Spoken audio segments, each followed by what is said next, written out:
Weapons is overrated.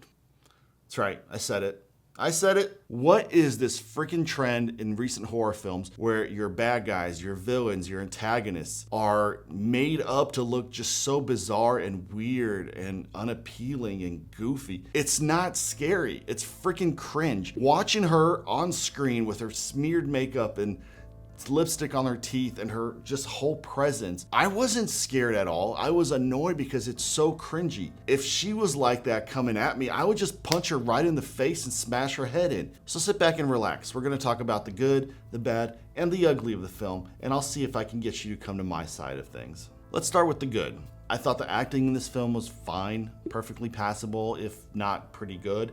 Julia Garner's good in her role, Josh Brolin's good in his, and I think Amy Madigan as Aunt Gladys, she is a good actor. I have other problems with that role that I'm going to talk about later, but in terms of just straight on acting, this film is perfectly fine. Not deserving of an Oscar though, but perfectly fine. I genuinely thought the setup of the film was interesting, telling it in chapters, and I thought the first 2 chapters especially were very well done.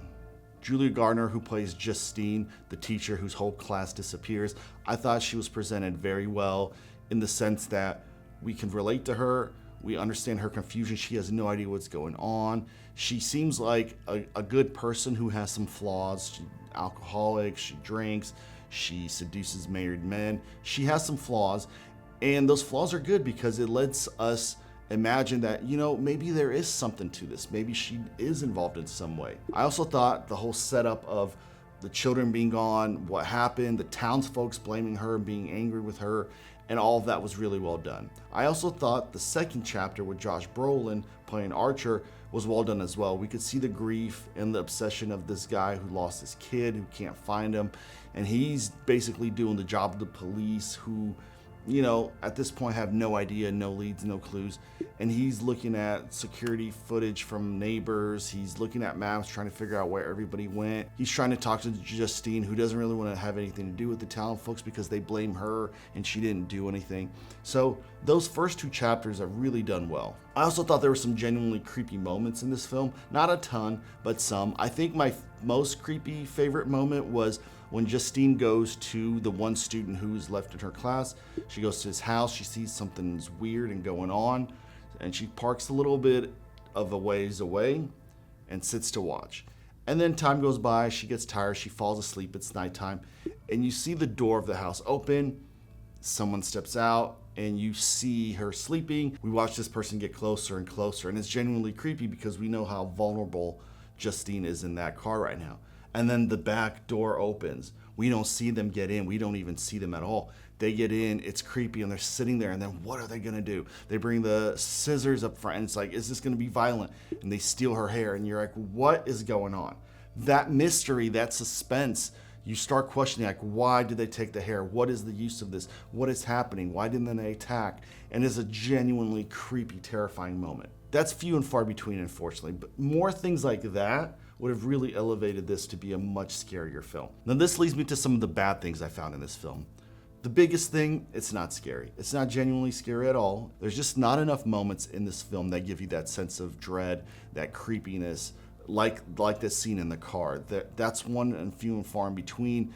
Of course, the scene where James, the local druggie, sneaks into the house and finds the parents just sitting there was a little creepy, and then he goes in the basement and sees all the school kids down there just standing there. That's a creepy moment, but it's kind of undone because of all the stupid things he's doing. He sees 2 people just sitting there almost catatonic, and instead of running like a normal person would, he keeps stealing like silverware and stuff and being as loud as possible. Things like that draw away from the few genuinely creepy moments in the film. And you need a lot more of them in a horror film because you gotta scare people. And that leads me to my next point with the bad. You have to care about your characters because if you don't, none of what happens really matters and you won't be scared. Chapters 3 and 4 focusing on James, the street kid, and then Paul, the cop that Justine is having an affair with. We don't really care too much about them, at least I didn't. They're not really set up too much. And they're just there clearly to be body fodder so that someone can be killed on screen. Overall, this isn't really that violent or gory of a film. There are a few very gory deaths, but as a whole, this is a fairly tame film. Spending 20 to 30 minutes with characters we don't really care about, that's pretty bad. But it's not as bad as looking at Aunt Gladys's face and keeping yourself from cracking up. The same thing happened with Longlegs, where Nicolas Cage, especially when in the makeup, he looked so freaking goofy. And then when he started singing, does anyone think that that's scary? Makes you laugh at him. It makes you not respect the villain. It makes you not care about him or be scared about him. What are directors doing? It's so dumb. Aunt Gladys in this film looks like a freaking clown. And immediately after seeing her appear on screen, I'm like, this is the villain. This is the one's doing all the bad stuff. Same thing with Longlegs. After all the buildup, is there a cult? Is there a conspiracy? Is it a supernatural entity? What is it? Oh, it's just the devil stuff, and devil made me do it. Like, guys, you guys are doing great films. You're setting things up properly. You're establishing things, and then you make decisions like that for me kill any enjoyment of the film.